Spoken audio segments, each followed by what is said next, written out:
നമസ്കാരം, സിറ്റി ന്യൂസിലേക്ക് സ്വാഗതം.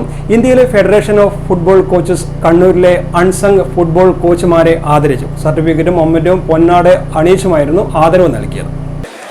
Federation of football coaches in India എന്ന ഈ സംഘടന വളരെ നല്ല ഉദ്ദേശത്തോടെ തുടങ്ങിയതാണ്. എന്താ വെച്ചാൽ കുറച്ച് ഇന്ത്യയിലൊട്ടാകെ പല കോച്ചസ്മാരും അവരുടെ നിസ്വാർത്ഥ സേവനം കൊണ്ട് ഫുട്ബോളിന് വേണ്ടി പലതും ചെയ്തു. പക്ഷേ അവരൊക്കെ എന്താ പറയുക, ആ ഒരു നിലവാരത്തിൽ എത്തുവാനുള്ള അവസരം കിട്ടിയില്ല.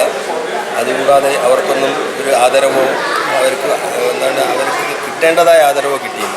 അതിനുവേണ്ടി അങ്ങനെയുള്ള അൺസങ് കോച്ചസ്, അൺസങ് ഗുരൂസിനെ തിരഞ്ഞുപിടിച്ച് അവരെ ആദരിക്കുക എന്ന മെയിൻ ഉദ്ദേശമാണ് ഫെഡറേഷൻ ഓഫ് ഫുട്ബോൾ കോച്ചസ് ഇന്ത്യയുടെ ഇപ്പോഴത്തെ നിലപാട്. അതുകൂടാതെ FFCI all India football federation through government of ഇന്ത്യയോട് റിക്വസ്റ്റ് ചെയ്തിട്ടുണ്ട് ഈ അൺസങ് ഗുരൂസിന്, കോച്ചസിന് ഒരു മിതമായ ഒരു പെൻഷൻ കൊടുക്കണം എന്നുള്ള കാര്യവും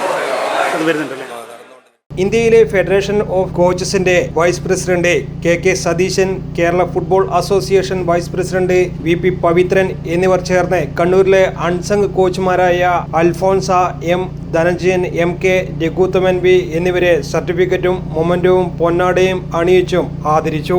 ചടങ്ങിൽ കണ്ണൂർ ജില്ലാ football association honorary president C Sahad അധ്യക്ഷത വഹിച്ചു.